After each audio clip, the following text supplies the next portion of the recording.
Hi all, welcome to English Bibliotheca. ഇന്ന് നമ്മൾ നോക്കുന്നത് ഒബീച്വറി എന്ന പോവാണ്. A.K. രാമാനുജൻ എഴുതിയ ഒബീച്വറി. ഇവിടെ ഒബീച്വറി എന്ന് വെച്ചാൽ ചരമകോളം എന്നൊക്കെ പറയില്ലേ, പത്രത്തിൽ കാണുന്ന, അതിനെയാണ് ഒബീച്വറി എന്ന് പറയുന്നത്. ഈ ഒരു പോവത്തില് മകൻ സ്വന്തം അച്ഛന്റെ മരണവാർത്ത കേൾക്കുമ്പോൾ അല്ലെങ്കിൽ കാണുമ്പോഴുള്ള അദ്ദേഹത്തിന്റെ തോട്ട് പ്രോസസ് എന്തൊക്കെയാണ് എന്നാണ് ഈ ഒരു പോവത്തിൽ അദ്ദേഹം എഴുതിയിട്ടുള്ളത്. അതായത് ആ മരണവാർത്ത അറിയുന്ന സമയത്ത് അദ്ദേഹത്തിന്റെ മനസ്സിലൂടെ എന്തൊക്കെ ചിന്തകളാണ് പോകുന്നത് എന്ന് അദ്ദേഹം ആ കവിതയിലൂടെ നമുക്ക് കാണിച്ചു തരുന്നുണ്ട്. So before going to the poem we want to know about the poet A.K. Ramanujan. എന്തൊക്കെയാണ് നമുക്ക് അദ്ദേഹത്തിനെ പറ്റി അറിയേണ്ടതുള്ളത്? A.K. രാമാനുജൻ, അദ്ദേഹത്തിന്റെ ഫുൾ നെയിം നമുക്ക് അറിയണം. അത്തിപ്പറ്റ കൃഷ്ണസ്വാമി രാമാനുജൻ. ഇദ്ദേഹം ഒരു ഇന്ത്യൻ റൈറ്ററാണ്. പേര് കേൾക്കുമ്പോൾ തന്നെ നമുക്ക് മനസ്സിലാക്കാൻ പറ്റും ഇന്ത്യൻ റൈറ്ററാണെന്ന്. വെറും റൈറ്റർ മാത്രമല്ല, ഇദ്ദേഹം ഫൈലോളജിസ്റ്റ് ആണ്, ഫോക്ലോറിസ്റ്റ് ആണ്, ട്രാൻസ്ലേറ്റർ ആണ്, പ്ലേ റൈറ്റർ, അങ്ങനെ ഒരുപാട് ടൈറ്റിൽ ഉണ്ട് അദ്ദേഹത്തിന്. മെയിൻലി ഇദ്ദേഹം എഴുതിയിട്ടുള്ളത് കന്നഡയിലും ഇംഗ്ലീഷിലുമാണ്. Indian writer. അതുപോലെ ഇദ്ദേഹം പത്മശ്രീ ലഭിച്ചിട്ടുണ്ട്. ഇദ്ദേഹത്തിന് സാഹിത്യ അക്കാദമി അവാർഡ് ലഭിച്ചിട്ടുണ്ട്. സാഹിത്യ അക്കാദമി അവാർഡ് ലഭിച്ചിട്ടുള്ളത് മരണശേഷമാണ്. Posthumously award that award. പിന്നെ അതുപോലെ ഇവിടെ നമ്മൾ പഠിക്കുന്ന ഒബീച്വറി എന്നുള്ള ഈ ഒരു പോണ്ടല്ലോ, അദ്ദേഹത്തിന്റെ റിലേഷൻഷിപ്സ് എന്നുള്ള കളക്ഷനിലാണ് അദ്ദേഹം പബ്ലിഷ് ചെയ്തിട്ടുള്ളത്. അത് ഇയർ നിങ്ങൾ ഓർത്ത് വെക്കണം, 1971 ആണ്. കളക്ഷന്റെ പേരും ഓർത്ത് വെക്കണം. അത് വളരെ സുഖമാണ് ഓർത്ത് വെക്കാൻ. റിലേഷൻഷിപ്സ്, ഇവിടെയും ഒരു റിലേഷൻഷിപ്പിനെ പറ്റിയാണല്ലോ പറയുന്നത്, ഫാദേഴ്സ് ആൻഡ് റിലേഷൻഷിപ്പിനെ പറ്റി. So remember that. നമുക്ക് ഇനി പോവത്തിലേക്ക് കിടക്കാം. ദാറ്റ് ഇസ് ഒബീച്വറി പോം ബൈ A.K. രാമാനുജൻ. ഞാനിത് വായിക്കുന്നുണ്ട്. ടൈം കൺസ്യൂമിംഗ് ആണെന്നറിയാം, എങ്കിൽ കൂടെ വായിച്ചത് പറ്റും. Father, when he passed on, left dust on a table of papers, left debts and daughters, a bed waiting, grandson named by the toss of a coin after him. ഞാൻ എല്ലാം കൂടെ വായിക്കണില്ല.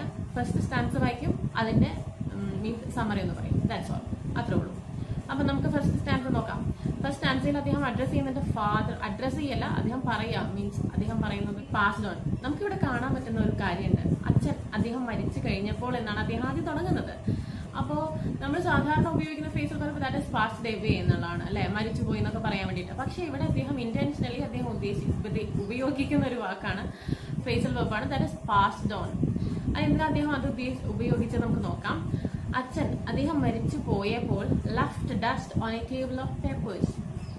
മരിച്ചു പോകുമ്പോൾ നമ്മൾ എന്ത് പറയും? പാസ്ഡ് എവേ എന്ന് പറയും. പക്ഷേ he is using passed on. Passed on എന്ന് പറയുമ്പോൾ അവിടെ ഒരു കാര്യം കൂടെ നടക്കുന്നുണ്ട്. After the death he is hand over something.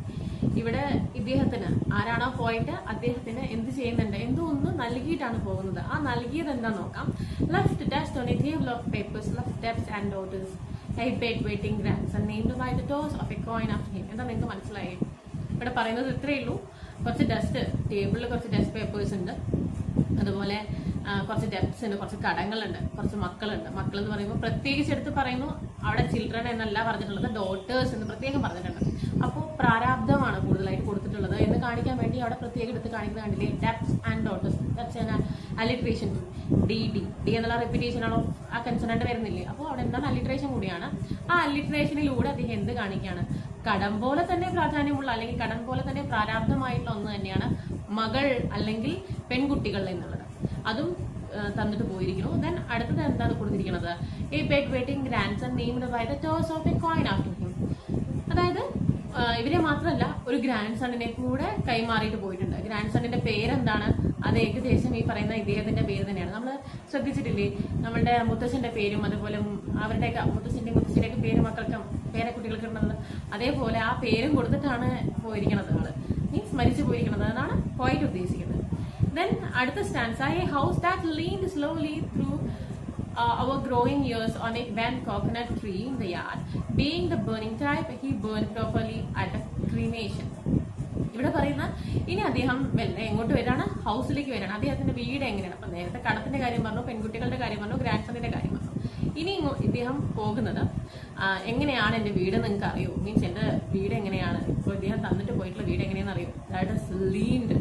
അത് ശോഷിച്ച് ഇല്ലാണ്ടായിരിക്കണം.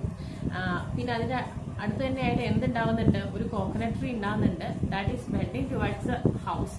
ആ ഹൗസിലേക്ക് ചാഞ്ഞു നിൽക്കുന്ന ആ ഒരു കോക്കനട്ട് ട്രീനെ അദ്ദേഹം അവിടെ എടുത്ത് കാണിക്കുന്നുണ്ട്. അത് രണ്ട് തരത്തിൽ നമുക്ക് പറയാം. ആ ഒടിഞ്ഞു വീഴാറായിട്ടുള്ള ആ വീടിനെ താങ്ങി നിർത്തുന്നത് ഒരു പക്ഷേ ഈ കോക്കനട്ട് ട്രീ ആയിരിക്കാം. ആ ക്ഷയത്തിൽ നിന്ന് മാറ്റി നിർത്തുന്നത് കോക്കനട്ട് ട്രീ ആയിരിക്കാം. പക്ഷെ അതുപോലെ തന്നെ വേറെ ഒരു കാര്യം നമുക്ക് ചിന്തിക്കാം. മുൻപുള്ള ആൾക്കാരൊക്കെ ഈ പറയുന്ന പോലെ തേങ്ങയും അടക്കയും അതൊക്കെ വിറ്റിട്ടാണല്ലോ ജീവിച്ചിരുന്നത്. അപ്പൊ അതിൽ നിന്ന് കിട്ടുന്ന വരുമാനത്തിലായിരിക്കാം എന്തുള്ളത് ഈ വീട് നിന്ന് പോകുന്നത്. അതും വേണമെങ്കിൽ അദ്ദേഹം ഉദ്ദേശിച്ച ഒന്നായിരിക്കും. എന്തായാലും എന്താണ് വളരെ നല്ല എന്താ പറയാ നല്ല ഇതുള്ള വീടൊന്നല്ല, പ്രസ്റ്റീജിയസ് ആയിട്ടുള്ള വീടൊന്നല്ല, ക്ഷയിച്ച് പ്രാരാബ്ദം കൊണ്ട് ശോഷിച്ചു പോയൊരു വീടാണ് അവർക്കുള്ളത്. അതാണ് അദ്ദേഹം ഇവിടെ കാണിക്കുന്നത്. Then being the burning type, he burned properly and the cremation. നല്ല കത്തുന്ന സ്വഭാവം ആയതുകൊണ്ട് തന്നെ, ഓൾറെഡി അദ്ദേഹം നല്ല കത്തുന്ന സ്വഭാവം ആയതുകൊണ്ട് തന്നെ അദ്ദേഹം മുഴുവനായിട്ട് കത്തി തീർന്നിട്ടുണ്ട് എന്നാണ് പറയണേ. അപ്പൊ എന്താ അവിടെ പറയുന്നത്?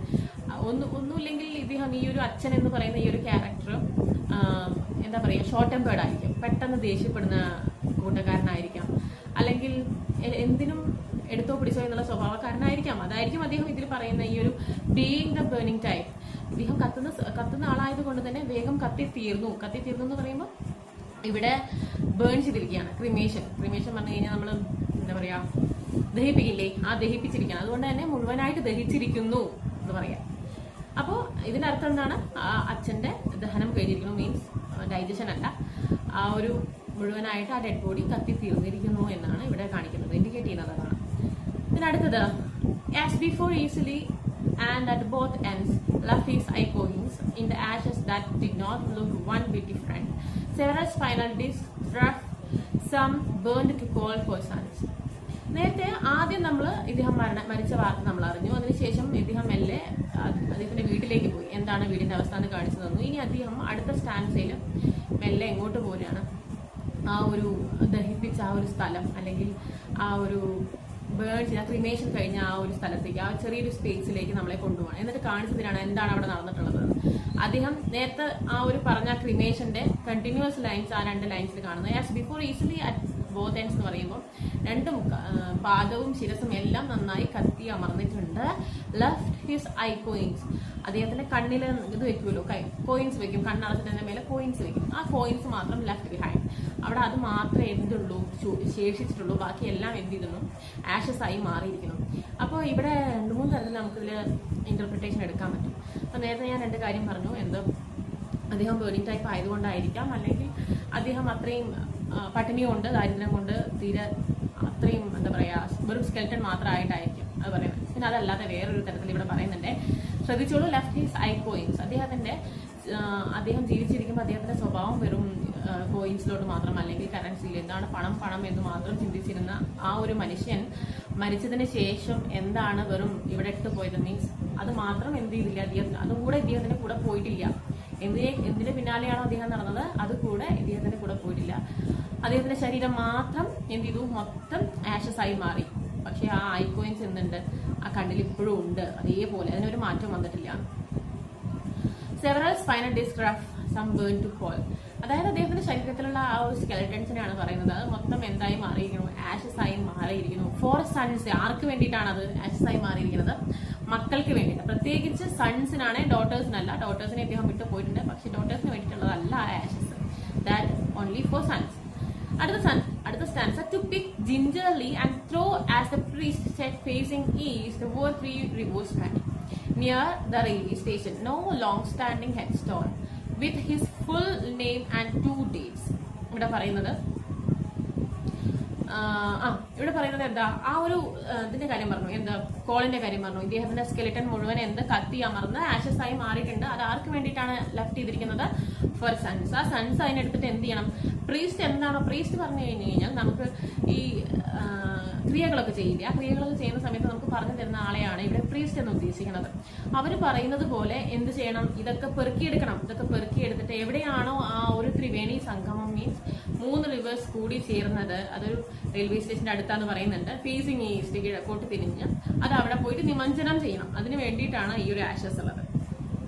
അത് പറഞ്ഞു കഴിഞ്ഞ് പിന്നെ ആ ലാസ്റ്റ് 2 സ്റ്റാൻസ് നോക്കി. No long standing headstone with his full name and 2 dates.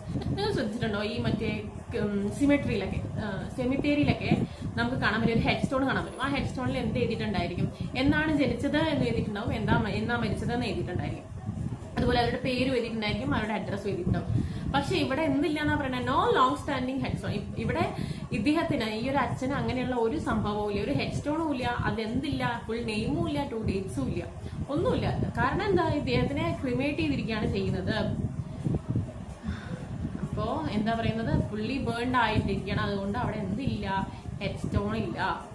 Then to holding their parenthesis, everything he didn't quite managed to do himself, like his Caesarean birth in a Brahmin Gito and his death by heart failure. അതായത് ഇദ്ദേഹം ഒരു ബ്രാഹ്മണാണ്. ഈ ഒരു ഫാമിലിയിൽ ഇദ്ദേഹം ഒരു ബ്രാഹ്മണാണ്. അപ്പൊ ഈ ബ്രാഹ്മൺ എന്ന് പറയുമ്പോൾ അദ്ദേഹം ഒരു മനുഷ്യനാണ് എന്ന് കാണിക്കാനാണ് ഈ സ്റ്റാൻസ. ഇപ്പൊ ഈ ബ്രാഹ്മൺ ആയതുകൊണ്ട് പ്രത്യേകത ഒന്നുമില്ല.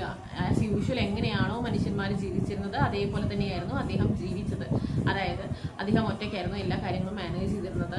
അതുപോലെ തന്നെ അദ്ദേഹത്തിന്റെ സിസേറിയൻ ബർത്ത്, ഒരു കുട്ടി എങ്ങനെയാണ് ജനിക്കേണ്ടത് അതേപോലെ തന്നെ ഒരു സിസേറിയൻ ആയിട്ടുള്ള ബർത്ത് ആയിരുന്നു. അതുപോലെ തന്നെ മരിച്ചത് എങ്ങനെ ഒരു ഹാർട്ട് ഫെയിലിയർ ആയിരുന്നു. സാധാരണ മനുഷ്യൻ എങ്ങനെയൊക്കെയാണോ ജീവിക്കേണ്ടത്, എങ്ങനെയാണോ ജനിച്ചത് അങ്ങനെ ജനിച്ചു, എങ്ങനെയാണോ ജീവിക്കേണ്ടത് അങ്ങനെ ജീവിച്ചു, എങ്ങനെയാണോ മരിക്കേണ്ടത് അങ്ങനെ മരിക്കുകയും ചെയ്തു. ഇതിൽ പ്രത്യേകിച്ച് ഒന്നുമില്ല. എന്തില്ല എന്നാ പറയണേ, ബ്രാഹ്മണ ആയതുകൊണ്ട് പ്രത്യേകത ഒന്നും ഇദ്ദേഹത്തിന്റെ ജീവിതത്തിൽ ഉണ്ടായിട്ടില്ല എന്ന് പറയണം. ഇൻ ദ ഫ്രൂട്ട് മാർക്കറ്റ്, അതായത് ഹാർട്ട് ഫെയിലിയർ ഉണ്ടായത് വെച്ച് എവിടെ വെച്ചിട്ടായിരുന്നു, fruit മാർക്കറ്റിലായിരുന്നു. At the stanza, but someone told me he got 2 lines in an inside column of a Madras newspaper sold by the kilo exactly 4 weeks later to street hawkers.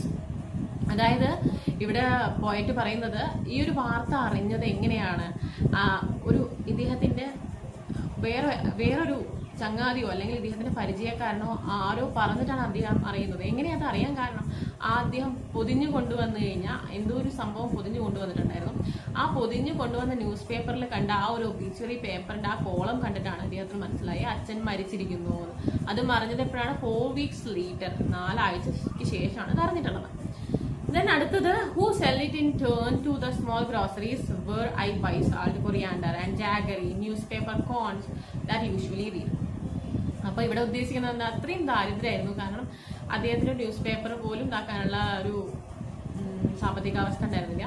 അദ്ദേഹം പറയുന്നത് എന്താണ്, അദ്ദേഹം വാങ്ങിയത് coriander, jaggery ഇതൊക്കെ വാങ്ങുമ്പോൾ കിട്ടുന്ന ആ ഒരു ന്യൂസ് പേപ്പർ ആയിരുന്നു അദ്ദേഹം വായിച്ചിരുന്നത്. കിട്ടിയ ആ പേപ്പർ ആയിരുന്നു അദ്ദേഹം വായിച്ചിരുന്നത്. അപ്പൊ ആ ഒരു ഗ്രോസറി ആ ഒരു മാന്റെ കയ്യിൽ നിന്ന് തന്നെ. For fun and lately in the hope of finding these obituary lines, and he left us a changed mother and more than one annual ritual. പക്ഷെ ഇത് വായിച്ചു കഴിയുമ്പോൾ, മീൻസ് ഇത് അറിഞ്ഞു കഴിഞ്ഞപ്പോൾ അദ്ദേഹത്തിന് തോന്നിയത് ഇത്രയേ ഉള്ളൂ. എന്താണ്, in the hope of finding these obituary lines, എന്താണ് വിട്ടുപോയത് എന്നാ പറയുന്നത്. ലാസ്റ്റ് ഇദ്ദേഹം മരിച്ചു. ഓക്കെ, ഈ മരിച്ചു കഴിഞ്ഞിട്ട് ഇദ്ദേഹത്തിന് ആകെയുള്ള ബാക്കിയുള്ള സംഭവങ്ങൾ ഇത്രയേ ഉള്ളൂ. എ ചേഞ്ച്ഡ് മദർ, അദ്ദേഹത്തിന്റെ അമ്മ ആകെ മാറിപ്പോയി.